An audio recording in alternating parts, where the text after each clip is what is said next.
analisis dan memahami data dalam dimensi tinggi merupakan perluasan dari univariat, ya. Kemudian ya bivariat, ya, univariat, variat, ya bivariat itu saya anggap masuk dalam multivariat, ya, karena lebih dari satu. Kemudian bivariat, klasifikasi silang, korelasi, analisis varian, regresi, dan sebagainya. Ya, seperti saya katakan tadi bahwa analisis multivariat itu perluasan atau generalisasi dari analisis univariat. Dan ini kalau saya bagi dua, ada eksploratory, ada konfirmatori. Eksploratory itu yang bersifat mengeksplor data, mendescribe data, ya, mendescribe data atau mengeksplor data. Data itu dieksplor, didescribe, supaya apa? Supaya kita tahu keberadaan data itu. Ya, itu. Nah, konfirmatori apa? Konfirmatori itu ya untuk mendapatkan konfirmasi, ya. Jadi biasanya ini diarahkan ke inferential statistics, ya. Pengujian-pengujian, ya, pendugaan, parameter, kemudian pengujian hipotesis, ya, peramalan. Nah, itulah ya yang kita pelajari itu. Lah, apakah dua hal, eksploratory dan konfirmatori, itu dua hal yang terpisah? Tidak. Dua hal ini saling terkait, ya. How to explore itu very important, ya. Sebelum kita choose the method, ya. Sebelum kita memilih metode, kita harus. Nah, coba saya tanya di sini, yang pacaran siapa ya? Yang di sini, yang pacaran dengan teman sekelasnya siapa ini? Hari. Ya, Bu. Ya, Hadir. hadir. Oke, semangat ya kamu, ya. Semangat, Bu. Oke. Pacarmu anak mana, Hari? Anak MIPA, Bu. Anak MIPA. Ya. Sekelas, ya? Enggak, Satu Bu, kelas. enggak sekelas. Bukan jurusan statistika. Bukan, Bu. Oke, saya tanya. Kamu pada saat sebelum jadian sama doimu itu, ya, apa yang Iya, kamu Bu. lakukan? Langsung Eh, tembak atau kamu pelajari dulu? Ya nggak boleh, Bu. Nggak boleh langsung tembak, Bu. PDKT dulu, Bu. Nah, itu yang dilakukan hari itu adalah bagian dari eksplorasi data, ya. Jadi dia menelusuri dulu, gitu loh. Si doinya itu ditelusuri dulu. Gimana sih gaya hidupnya dia? Gimana sih apa sih yang dia suka? Apa itu tipe saya dan sebagainya. Itu adalah penelusuran. Nah, yang ditelusuri ya tidak hanya rambutnya, tidak ada tubuhnya, tetapi hatinya juga ya enggak. Kemudian gaya hidupnya cocok enggak dengan saya. Nah, itu lebih dari satu variabel, kan? Ya, fisiknya, attitude-nya, spiritualnya. Nah, itu sudah lebih dari satu. Itu namanya multivariate. Nah, itu adalah eksplorasi multivariate. Nah, itu sudah eksplorasi multivariate. Ya. Nah, sehingga Hari adalah suatu keputusan, kesimpulan yang menyimpulkan secara simultan, ya, secara simultan dengan beberapa variabel yang dia lihat tadi itu, akhirnya disimpulkan dengan segala kelebihan dan kekurangannya. Oh ya wis, ini tipeku, ya. Kemudian dengan proses pendekatan tadi, ya, akhirnya jadian.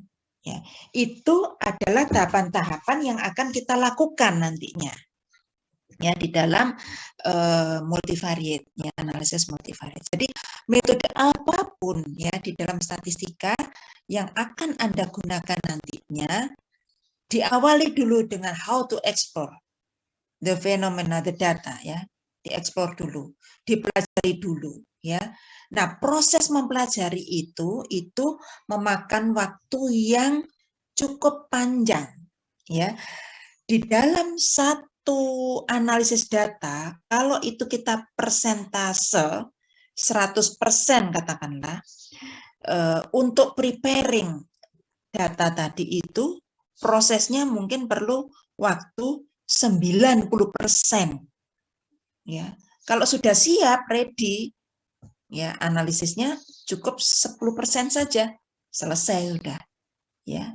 Yang lama apa? Ya, yang lama itu adalah mempersiapkan, ya, dari fenomena, kemudian ada data dipelajari, kemudian menyocokkan dengan metode apa yang cocok, ya itu perlu proses yang panjang. Kemudian bagaimana caranya menganalisis ini perlu proses yang panjang, ya. Sebelum dianalisis itu juga makan waktu yang panjang. Nah, itu yang akan kita lakukan. Sehingga nanti kalau Anda diminta untuk atau sebagai konsultan atau sebagai data analis, ya jangan langsung dianalisis. Mbak, Mas, saya mau menganalisis MANOVA. Jangan langsung diterima, ya. Ambil dulu proposalnya, pelajari baik-baik fenomena yang dipelajari itu. Topiknya apa dan sebagainya, sehingga Anda tidak salah dalam menentukan model yang sesuai, ya. Jadi seperti dokter, Anda itu seperti dokter datang, ya, saya kok nggak enak badan saya, oh COVID, ya. Saya pusing COVID. Nah, nggak boleh seperti itu, ya. Jadi saya kok pusing ya. Nah, dieksplor dulu, ditanya dulu, ya, ditelusuri dulu kenapa pusingnya. Coba ceritakan kronologisnya gini. Oh, pusingmu ini karena nggak disapa oleh si doi 2 hari 2 malam, kamu nggak tidur, kepikiran, makanya kamu pusing, ya. Nah, hal seperti itu sangat kita perlu pahami, ya, di dalam menganalisis suatu data, ya. Nah, saat ini statistika itu sangat-sangat diperlukan oleh semua orang, semua pihak, semua instansi, ya. Siapa yang nggak perlu? Anda itu sudah betul masuk di jurusan statistika, harus bersyukur. Anda di posisi yang strategis, yang sekarang lagi naik daun kalau Anda paham. Ya, tapi kalau Anda nggak paham, alah jurusan hitung-hitungan. Nah, bukan begitu, ya. Tetapi Anda ini adalah di jurusan yang betul-betul diperlukan oleh semua bidang. Ya, sehingga bagaimana Anda bisa mewarnai, bisa meningkatkan wawasan kalian di bidang statistika ini, ya pasti Anda akan dicari, nggak perlu mencari, ya dicari Anda nanti, ya. Oke, itu kemudian, nah ini ada gambaran var 1, var 2, var 2, var 3, ya. Jadi kalau hanya 2 variabel itu bivariat, ya. Bivariat itu adalah bentuk khusus dari multivariat. B itu 2, ya. Jadi konsep multivariat itu tidak hanya multivariabel saja, tetapi multivariabel di mana antar variabel itu correlated, berkorelasi. Kalau nggak berkorelasi, meskipun multivariabel, nggak perlu dengan multivariat, dengan univariat. Jadi konsep multivariat yang paling utama, multivariabel dan berkorelasi, saling berkorelasi. Itu konsep multivariat, ya. Jadi ingat-ingat itu. Begitu Anda dihadapkan pada multivariabel, lihat itu. Ya, korelasi enggak? Ya, gitu. Nah, tadi saya katakan bahwa di dalam multivariat itu ada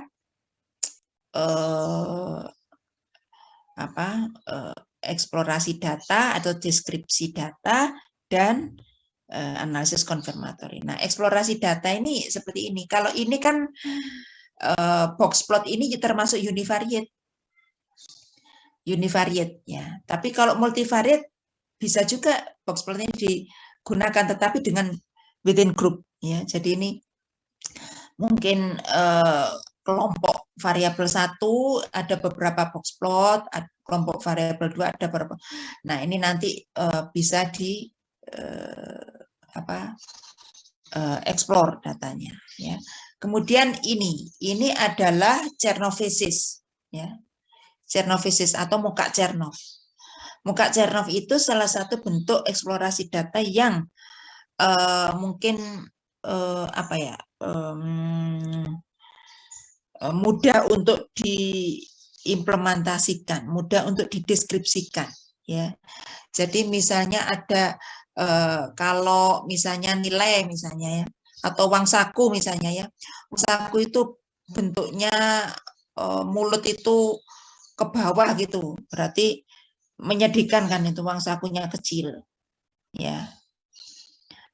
Kalau senyum ke atas itu ya, itu uang sakunya berarti bagus ya. Atau nilai misalnya, nilai madas mata kuliah matematika dasar misalnya ya. Nah, matematika dasar. Nah, itu juga bisa digambarkan dengan ini. Ya, mata sipit dengan mata lebar satunya. Misalnya mata ini kanan kiri, yang satu laki-laki, yang satu perempuan.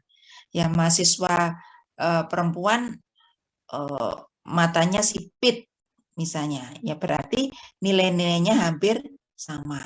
Kalau yang laki-laki matanya lebar misalnya, yang sebelah kanan laki-laki matanya lebar, berarti keragamannya lebih besar. Nah, ini sangat-sangat bagus ya untuk digunakan sebagai eksplorasi data ya. Nah, kemudian banyak sekali model-model ya seperti ini. Bentuk-bentuk seperti ini ya, itu masih banyak lagi yang bisa kita gunakan. Merupakan cara dalam mendeteksi komponen, sedangkan pada teknologinya varifisis. Oh, ini di sini varifisis ya, atau Chernovisis, Andrew curves dan parallel coordinates ya. Nah, ini juga univariate ini ya. Univariate ini dengan histogram, bukan berarti ini nggak perlu. Kalau kita membahas multivariate ini nggak perlu. Kadang-kadang juga diperlukan ya bentuk-bentuk univariate, karena multivariate itu nanti juga bisa di breakdown menjadi analisis tunggal juga ya. Eksplorasi data lah, ini kelihatannya cuma seperti diagram pencar gitu ya, scatter plot, tetapi ini luar biasa. Yang atas itu univariate ya, yang bawah itu sudah melibatkan dimensi ya. Jadi di dalam multivariate ya, multivariabel tentu kita berhadapan pada dimensi yang tinggi. Kalau kita berhadapan pada dimensi yang tinggi, PR kita adalah how to display data itu menjadi small dimension ya, menjadi dimensi rendah. Bagaimana bisa mereduce ya high dimension tadi itu menjadi dimensi yang rendah. Nah, itu yang kita pelajari di multivariate. Nah, tidak mudah untuk mereduksi dimensi ya, karena reduksi dimensi yang kita lakukan itu tidak boleh merubah data ya, tanpa merubah informasi yang terkandung pada data. Tetapi kita menyederhanakan ya supaya gambaran kita ya dengan dimensi tadi akan lebih mudah tanpa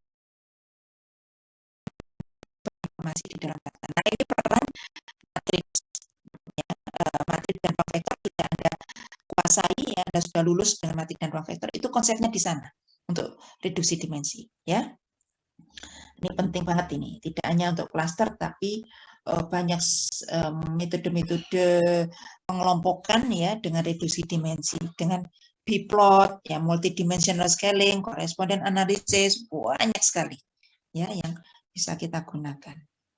Jadi bicara masalah multivariate secara keseluruhan ya 6 semester nggak selesai ya 6 semester itu nggak selesai bicara multivariate ya. Oleh karena itu yang kita pelajari, apalagi kita 1 semester, yang kita pelajari adalah konsep dasar multivariate ya. Kemudian dari konsep dasar ini beberapa metode kita kuasai, nanti ada kembangan sendiri ya untuk metode-metode yang lain ya. Nah, sebelum eksplor tadi, Anda harus pahami karena bahan baku ini adalah data, ya, bahan bakunya data, maka ini harus Anda pahami, ya. Data itu dibagi dari cara mengamatinya, ya, data diskrit dan kontinu, kemudian dari scale of measurement, ya, kita bagi 2 kategori dan numerik atau kualitatif dan kuantitatif ya. Yang di atas ini kuantitatif, kualitatif ya. Kualitatif ini kuantitatif. Kualitatif itu nominal ordinal, kuantitatif interval rasional. Rasio ya. Jadi nominal itu yang seperti apa ordinal? Jangan sampai semester 6 masih bertanya ya ini ya. Jangan sampai ya. Jangan sampai. Karena setiap semester Anda pasti berhadapan dengan type of data ya. Jadi tipe data ini harus Anda kuasai. Seperti misalnya hari ini mau masak nasi goreng, ya, masak nasi goreng. Mau masak nasi goreng jangan sampai nggak ngerti yang namanya lombok itu yang mana, ya, yang mana membedakan lombok, brambang dengan apa itu nasi, ya, jangan sampai, ya, jangan sampai terjadi itu, ya. Nah itu saya nggak akan bahas secara detail ya tentang ini karena Anda sudah setiap semester berhadapan dengan data ini. Saya hanya mengingatkan saja bahwa tipe data ini akan menentukan ya metode yang Anda pilih ya. Nominal ordinal itu skala yang lemah sehingga Anda harus menyesuaikan metode yang sesuai. Nggak mungkin metode-metode yang mensyaratkan distribusi kontinu ya Anda gunakan data nominal itu enggak mungkin ya.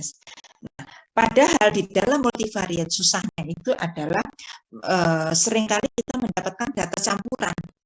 Kita dihadapkan pada 10 variabel ya seperti tadi hari mendekati teman yang disukai misalnya ada yang sifatnya nominal, rambutnya itu nominal, asal daerah nominal, ya kemudian ukuran badan mungkin ordinal, ya kemudian attitude ya, itu kalau ada ukurannya mungkin ordinal atau nominal, ya kemudian badannya ya, itu bisa kuantitatif, ya berat badannya, nilainya, ya uang sakunya dan sebagainya. Nah, seringkali di dalam penelitian kita dihadapkan pada data ya yang campuran seperti ini. Terus bagaimana apa solusi kita? Ini sulitnya. Oleh karena itu, ini nanti kaitannya dengan metode penelitian, ya. Anda ikut metode penelitian ya. Nah, di metode penelitian itu bagaimana merancang suatu penelitian itu harus disiapkan sehingga tidak merepotkan. Di tengah jalan ya setelah data didapatkan baru report analisisnya apa, metodenya apa ya. Nah, itu ada rangkaiannya itu ya. Baik.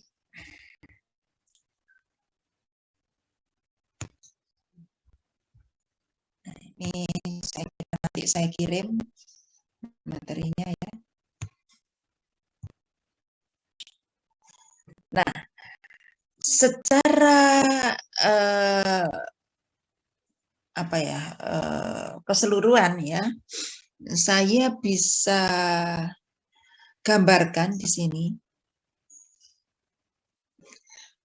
beberapa metode multivariate ya, yang tadi saya katakan bahwa berdasarkan tipe data itu ada metrik non metrik atau kualitatif kuantitatif ya.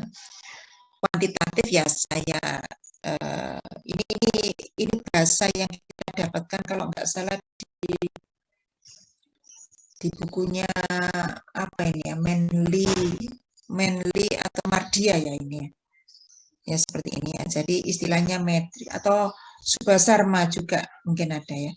Lupa, saya sudah lama nggak buka buku itu ya. Nah itu ada summary seperti ini ya. Jadi ini yang kuantitatif itu istilahnya disebut metrik ya, metrik. Nah metrik ini bisa kita lihat. Nah kalau satu variabel responnya itu adalah variabel responnya itu adalah metrik ya. Kemudian variabel bebasnya itu adalah metrik, maka ini bisa regresi. Ya. Misalnya berat badan fungsi dari tinggi badan. Nah, ini metrik-metrik kan? Nah, regresi ya. Kemudian kalau metrik kemudian non metrik, maka ini model-model di ADK itu, analisis data kategori gitu ya. Model-model logit, probit dan sebagainya. Ya, ini kalau satu variabel. Kemudian kalau non metrik ya, non metrik kemudian dependent variabelnya metrik, nah ini dites ya, ini nanti bisa Anda pelajari ya.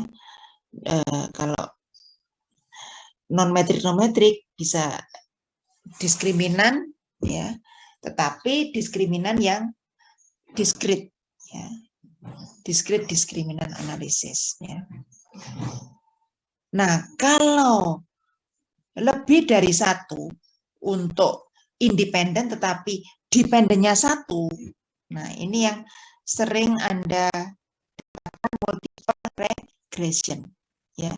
Jadi Y-nya satu, Y itu misalnya yaitu variabel respon ya, dependent variabel itu misalnya saya umpamakan Y ya, kemudian independent variabel saya umpamakan X ya.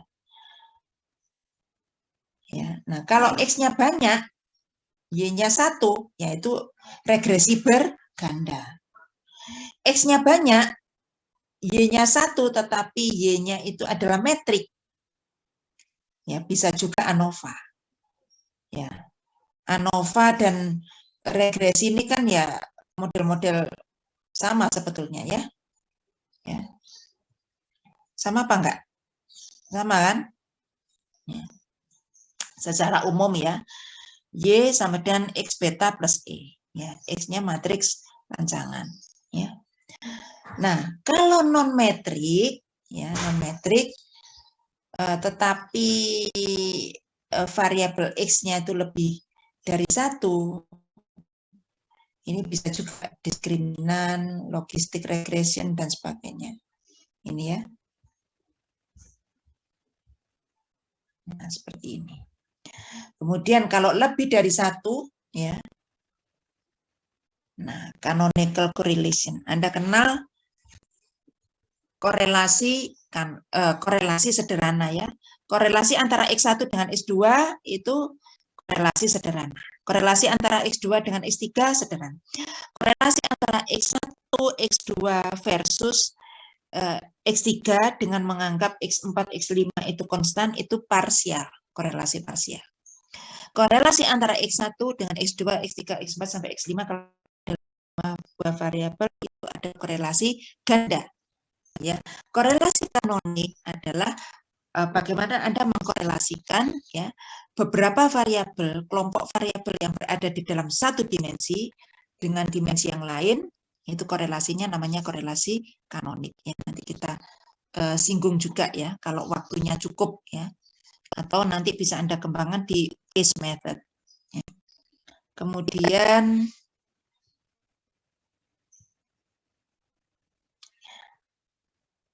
apa menegi? MANOVA ya. MANOVA itu yo seperti ANOVA tapi Y-nya banyak. Itu MANOVA ya. Nanti kita pelajari canonical correlation mana? Oh, metric more than one. Oh, ini ya sudah. Inilah bentuk umumnya ini ya. Ini juga MANOVA. Kemudian multidimensional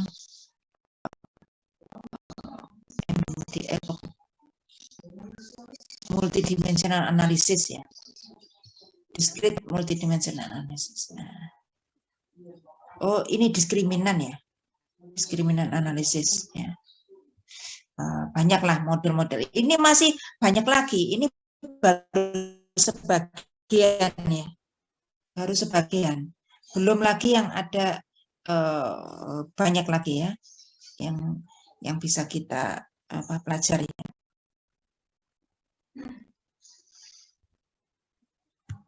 Kalau ada pertanyaan, silakan.